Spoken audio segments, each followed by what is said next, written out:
வணக்கம். 2025ஆம் ஆண்டு செப்டம்பர் மாதம் 23, 24 கர்த்தருடைய இரகசிய வருகை வரும் என சமீப நாட்களில் யூடியூபிலே பிரபலியமாக நடந்து கொண்டிருந்தது. பலருக்கு இது பரவலாக செய்தி அனுப்பப்பட்டு கொண்டிருந்தது. எனக்கும் வந்து சேர்ந்தது. ஆகவே இது ஒரு செப்டம்பர் மாதம் வந்தாலே கிறிஸ்தவர்களுக்குள் ஒரு விதமான ஒரு கேள்வி எழும்பும். இந்த கர்த்தர் இந்த இரகசிய வருகை செப்டம்பர் மாதத்தில் நடக்குமா, இந்த வருடம் நடக்குமா இல்லையா என்று பல கேள்விகள் எழும்பும். போன வருடமும் இப்படி எழுந்தது, அதுக்கு முந்தின வருடமும் எழும்பினது. இந்த 2030ஆம் வருஷத்தில் 1000 வருஷம் அரசாட்சி ஆரம்பிக்கப் போகிறதாம். ஆகவே 7 வருடத்தை கழித்து அவர்கள் யோசிக்கிறார்கள், இந்த சமீபத்தில் 2022, 23, 24, 25களில் இரகசிய வருகை கட்டாயம் நடக்கும் என்று கூறி இந்த விதமாக கூறப்படுகிறது. இந்த வருடம் ஆப்பிரிக்காவில் இருந்த யோசுவா என்ற ஒரு சகோதரனுக்கு கர்த்தர் தனிப்பட்ட முறையிலே கூப்பிட்டு பரலோகத்துக்கு போய் இந்த காட்சியை கொடுத்து இந்த வருடம் எப்படியாவது 23, 24 கர்த்தர் இரகசியமாக வரப்போகிறார் என்று கூறினாராம். இந்த செய்தியை மற்றவர்களும் காப்பி பண்ணி பலர் இதை ஆதரித்து வீடியோக்களை போட்டு நிறைய செய்திகள் மற்றவர்களுக்கு கொண்டு போய்பட்டது. எனக்கும் வந்து சேர்ந்தது. கர்த்தர் வந்தாரா செப்டம்பர் மாதம் 2025, 23, 24? போன வருடமும் வரவில்லை, அதுக்கு முந்தின வருடமும் வரவில்லை.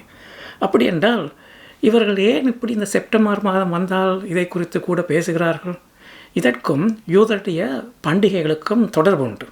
யூதருடைய பண்டிகைகளை அந்த காலத்தில் 7 விதமான பண்டிகைகள் பிரிப்பார்கள். இந்த ஸ்ப்ரிங் காலத்தில் நடக்கிற 4 பண்டிகை, ஃபால் அல்லது ஆட்டம் டைமில் நடக்கிறத 3 பண்டிகைகள் வச்சிருப்பார்கள். இந்த ஆட்டமில் நடக்கிற முதலாவது பண்டிகைக்கு பேர் வந்து ட்ரம்பட்ஸ், ஃபெஸ்டிவல் ஆஃப் ட்ரம்பட்ஸ், எக்கால பண்டிகை என்று கூறப்படும். இதுக்கு இப்ரேய மொழியில் ரோஸ் அசானா என்னும் கூறப்படும். இந்த பண்டிகையில் இந்த எக்காலம் ஊதப்பட்டு அவருடைய வருகையை குறித்து ஒரு காரியம் கூறப்படுகிறது என்று கூறுகிறார்கள். ஓகே, அதுக்கு பிறகு இன்னொரு டே ஆஃப் அட்டான்மெண்ட், டெபனக்கல்ஸ், இந்த பண்டிகையெல்லாம் இன்னும் நடக்கவில்லை என்று கூறுகிறார்கள். 4 பண்டிகைகள் ஸ்ப்ரிங் நடக்கிறதெல்லாம் இயேசுவானவர் நிறைவேற்றினார் என்றும் இந்த 3 பண்டிகைகள் இன்னும் நிறைவேற்றப்படவில்லை என்றும் கூறுகிறார்கள். ஆனால் இயேசு என்ன சொன்னார்? பழைய ஏற்பாட்டில் இருக்க சகலத்தையும் தான் பூரணப்படுத்தினேன், இதற்காக வேண்டி வந்தேன் என்று கூறினார். விசேஷமாக இந்த டே ஆஃப் அட்டான்மெண்ட், ஆண்டவர் எங்களுக்காக வேண்டி தம்மையே பலியாக ஒப்பு கொடுத்தார். அட்டான்மெண்ட் நடந்தது. ட்ரம்பட், ஓகே, அவர் வருவார், நியாயம் தீர்ப்பார்.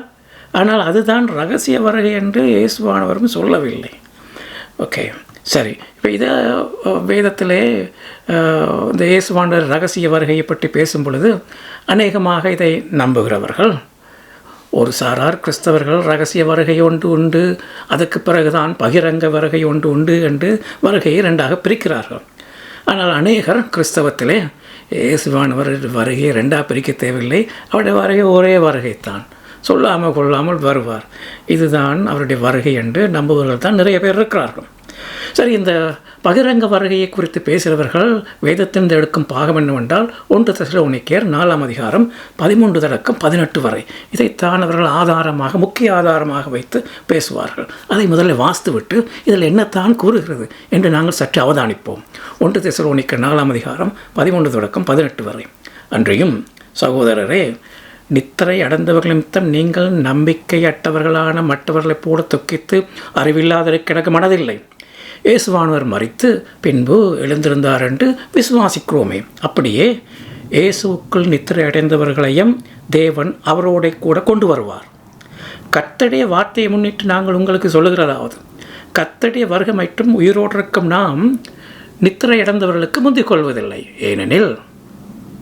ஏனெனில் கர்த்தர் தாமே ஆரவாரத்தோடும் பிரதான தூதருடைய சத்தத்தோடும் தேவ எக்காலத்தோடும் வானத்திலிருந்து இறங்கி வருவார். அப்பொழுது கிறிஸ்துவுக்குள் மரித்தவர்கள் முதலாவது எழுந்திருப்பார்கள். பின்பு உயிரோடு இருக்கும் நாமும் கர்த்தருக்கு எதிர்கொண்டு போக மேகங்கள் மேல் அவர்களுடனே கூட ஆகாயத்தில் எடுத்து கொள்ளப்பட்டு இவ்விதமாய் எப்பொழுதும் கர்த்தருடனே கூட இருப்போம். ஆகையால் இந்த வார்த்தைகளால் நீங்கள் ஒருவரையொருவர் தேற்றுங்கள் என்று தெசலோனிக்கருக்கு பரிதாபித்திருந்த தெசலோனிக்கருக்கு பவுல் எழுதின ஆறுதலான வார்த்தைகள். சரி, இப்போ இதில் தான் அந்த ராப்சர் இருக்கிறது என்று கூறுகிறார்கள். இந்த ராப்சர் என்றதுக்கு எடுத்துக்கொள்ளப்படும் என்ற வசனம் கூறப்பட்டிருக்கிறது. அதுக்கு ஹெப்பாசோ என்று தான் க்ரீக் டேர்ம். இந்த க்ரீக் டேர்முக்கு லத்தீனில் போட்டால் இதை ராப்சர் என்று கூறலாம். ஆங்கிலத்தில் ராப்சர் என்றும், க்ரீக்கில் லத்தீனில் ரெப்பாரே என்றும் கூறப்படுகிறது. ஆனால் க்ரீக் டேர்ம் வந்து ஹெப்பாசோ வந்து எடுத்துக்கொள்ளப்படுகிறது. சரி, இது உண்மை, வேதத்தில் இருக்கிறது. ஆண்டவர் வரும் பொழுது மேகங்களுடனே பரிசுத்தவான்கள் உயிரோடு எழுப்பப்பட்டு மரித்தவர்களும் இங்கே இருக்கிறவர்கள் மறுரூபமாக்கப்பட்டும் வானத்துக்கு எடுத்துக்கொள்ளப்படுவார்கள் இருக்கிறது. அத்துடன் முடியவில்லை. அதன் பிறகு என்ன கூறப்படுகிறது என்றால், இது எப்போ நடக்கும் என்றால், எப்படி நடக்கும் பொழுது என்ன நடக்கும் என்று கூறப்படுகிறது. கர்த்தர் தாமே தாம் ஆரவாரத்தோடும் பிரதானுடைய தூதனுடைய சத்தத்தோடும் தேவ எக்காலத்தோடும் வானத்தில் இறங்கி வருவான்னு கூறப்படுகிறது. ஆரவாரம், சத்தம், எக்காலம் இவைகளெல்லாம் ரகசியத்தை குறிக்கிறதல்ல. இதுக்கு சொல்லுவார்கள் இந்த ராப்சரை நம்புகிறவர்கள், இந்த சத்தம் எக்காலம் இதெல்லாம் அப்படி பரிசுத்தவான்களுக்கு மாத்திரம் கேட்கும், மற்றவங்களுக்கு கேட்காதான். எங்கெங்கே எழுதியிருக்கு? அப்படி ஒன்றும் இல்லையே, எல்லோரும் தானே கேட்குறதா இருக்கிறது. ஓகே, அது ஆண்டவர் திரும்ப 2ஆம் வருகை வரும் பொழுது தான் அந்த காலத்தில் எல்லோரும் கேட்பாங்களாம். இந்த ரகசிய வருகையில் இருக்கிற காலம் வந்து மற்றவங்களுக்கு கேட்காதான், சபைக்கு மாத்திரம்தான், பரிசுத்தவான்கள் மாத்திரம்தான் கேட்குமா. அப்படி இல்லாததே இருக்கிறது என்று நாங்கள் வாசிக்கக்கூடாது. ஓகே, சரி. இந்த ஹெப்பாசோ என்று கூறுகிறது. ஓகே, இது வெரி இம்பார்ட்டண்ட். ஆண்டவர் வரும் பொழுது வானத்திலே ஒரு செய்கை ஏற்படும். பரிசுத்தவான்கள் போய் அவருடன் வரவேற்றவுடன் நடக்கிறது. இது இல்லை என்று யாருமே கூற முடியாது, இருக்கிறது. ஓகே, ஹெப்பாசோ, ரைட். ஆனால் அங்கே போயிட்டு நாங்கள் என்ன செய்ய போகிறோம்? அங்கே அந்த வானத்தில் எடுத்துக்கொள்ளப்பட்டு என்ன செய்யப்பட போகிறோம் என்றால், அவரை இந்த நடுவானத்திலே நாங்கள் சந்திக்க போகிறோம். இதுக்கு க்ரீக்கில் பாவிக்கப்பட்ட வேர்ட் டு மீட் அப்பன்டேசிஸ் என்றால் ஒரு டெக்னிக்கல் டேர்ம் க்ரீக்கில். இது வந்து அவரை மீட் பண்ணுறது, அவரை சந்திக்கிறதுக்கு கூறப்பட்ட வேர்டு. இந்த சந்திக்கிறதுல தான் ஒரு பிரச்சனை இருக்கிறது. என்னவென்றால், இது ஒரு டெக்னிக்கல் டேர்ம். க்ரீக்கை வாசிக்கிறவர்கள் அது எங்கெங்கெல்லாம் பாவிக்கப்பட்டிருக்கிறன்றது பாவித்து யோசிக்கும் பொழுது ஓரளவு இந்த அப்பன்டேசிஸ் அல்லது அந்த கிரீட்டிங் அல்லது ஒரு வரவேற்கிறது என்னவென்று எங்களுக்கு புரியும். ஓகே, இந்த அப்பன்டேசிஸ் என்னது? இது வேதத்திலே பல இடங்களிலே கூறப்பட்டிருந்தாலும் வேதத்திலே சில இடங்களிலே இதை குறித்து விவரிக்கிறார்கள். 3 இடங்களில். ஒன்று, இந்த 10 கன்னிகள் கதைகள் மத்தேயு 25ஆம் அதிகாரத்தில் இருக்கும் கதையிலே இந்த மணவாளன் வரும் பொழுது இவர்களை மணவாளனை சந்திக்க இந்த தோழிகள் விளக்குகளுடன் முன்னே செல்ல வேண்டும் என்று தான் கதை இருக்கிறது. இந்த இடத்துல க்ரீக்கில் பாவிக்கப்பட்ட வேர்ட் அப்பன்டேசிஸ், சந்திக்க போகிறார்கள். ஓகே, அது ஒரு புறம் இருக்க. இன்னொரு விதத்தில் பவுல் கைதியாக ரோமாபுரிக்கு போகும் பொழுது கப்பல் சேதமெல்லாம் நடந்து எங்கெங்கெல்லாம் போய் கடைசியில் ரோமாபுரியில் கால் வைத்து ரோமாபுரி டவுனுக்கு போக முன்னதாக அவருடைய சீடர்கள், அவரை அறிந்தவர்கள், ரோமா சபையினர்கள், முக்கியவார்கள் நடந்து வந்து அந்த ரோமர் ரோட்டிலே பவுலுக்கு வரவேற்பு கொடுத்து சந்தித்து அப்பன்டேசிஸ் நடத்தி அவரை கொண்டு போனார்கள் என்று அப்போஸ்தலர் நடவடிக்கைகளே இருக்கிறது. அப்போ அந்த அப்பன்டேசிஸ் எங்கெங்கெல்லாம் பாவிக்கிற நேரத்தில் என்ன பாவிக்கிறாங்க? இது ஒரு டெக்னிக்கல் டேர்ம். ஒரு கௌரவமான ஒரு ஆளை வரவேற்கும் பொழுது அவர்கள் செய்யும் காரியம்தான் அப்பன்டேசிஸ். இயேசு என்ன லேசுப்பட்டவரா? கௌரவமானவர். அவர் வரும் பொழுது நாங்கள் என்ன செய்கிறோம்? இங்கிருந்து பரிசுத்தவான்கள் போய் அவரை வரவேற்கிறார்கள். அதுதான் இந்த அப்பன்டேசிஸ் நடுவானத்தில் நடக்கிறது. ஓகே, வரவேற்று கடைசியாக எங்கே போகிறார்கள்? என்ன நடக்கிறது? இதுதான் பிரச்சனை.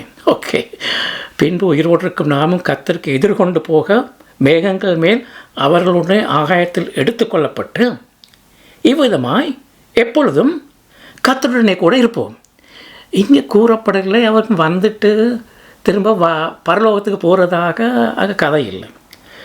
இந்த ராப்சரை நம்பர்கள் என்ன கூறுகிறார் என்றால், அவர் பரலோகத்துக்கு இப்படி நடுவானத்தில் வந்து ஜனங்களை ஸ்னட்ச் பண்ணி எடுத்து திரும்ப வானத்துக்கு கொண்டு போகிறார். அங்கே போன பிறகு 7 வருஷம் பூமியிலே வாதைகளாம்.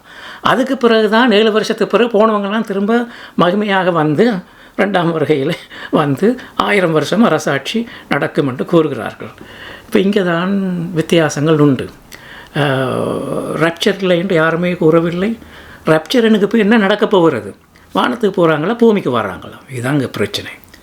ஆகவே அவரை நாங்கள் மீட் பண்ணி வரவேற்று 2ஆம் வருகைக்கு பின்பு இந்த பூமி தான், இந்த வானம்தான் புதிய வானம் புதிய பூமியாக மாற்றப்பட்டு நியாய தீர்ப்பு நடந்த பிறகு அவரோடு சதாகாலமாக நாங்கள் இருப்போம். இதுதான் உண்மையான டீச்சிங். இதைத்தான் மற்ற இடங்களெல்லாம் கூறப்படுகிற. இங்கே 1 கொரிந்தியர் 15ஆம் அதிகாரத்தை எடுத்து வாசித்தால் அவர் வருகை நேரம் களம் ஊதப்படும், மரித்தவர்கள் உயிர்த்தெழுதல் எல்லாம் கூறப்பட்டிருக்கிறது. நியாய தீர்ப்பு இருக்கிறது. வெளிப்படுத்தின விசேஷத்தை பார்த்தா நியாய தீர்ப்பு எல்லாம் இருக்கிறது. அதன் பிறகு தான் ஜனங்கள் நித்திய காலமாக அவருடன் இருப்பார்கள், இல்லாதவர்கள் வாதிக்கப்படுவார்கள். ஆகவே ரப்சர் இருக்கிறதா? எஸ். ஆனால் ரேப்சர் நடந்த பிறகு திரும்ப ஜனங்கள் பரலோகத்துக்கு எடுத்துக்கொள்ளப்பட்டு இங்கே 7 வருடம் வாதைகள் நடக்கும் என்று பைபிளில் இருக்கிறதா? நோ.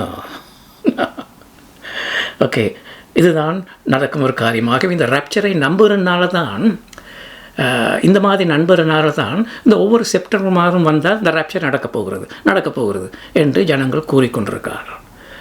ஆனால் இயேசுவாண்டு வருகையோ சொல்லாமல் கொள்ளாமல் திருடனைப் போல வருவார். அந்த நாள் யாருக்கும் தெரியாது.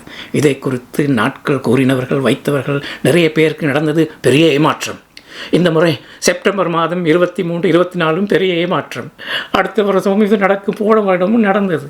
ஆகவே தான் கிறிஸ்தவர்களே இயேசுவின் வருகைக்கு காத்திருப்போம். அவர் வரும் பொழுது அவரை நாங்கள் வரவேற்று வானத்துக்கு சென்றோ எங்கு சென்றோ அவரை வரவேற்று கௌரவர் நீடிய காலமாக நியாய தீர்ப்பின் பேர் அவர்களுடன் இருப்போம். கர்த்தர் தாமே வருகைக்கு உங்களை ஆயத்தப்படுத்துவாராக. அவருடைய கரம், அவருடைய வழிநடத்தல் உங்களோடு இருப்பதாக. ஆமேன். நன்றி.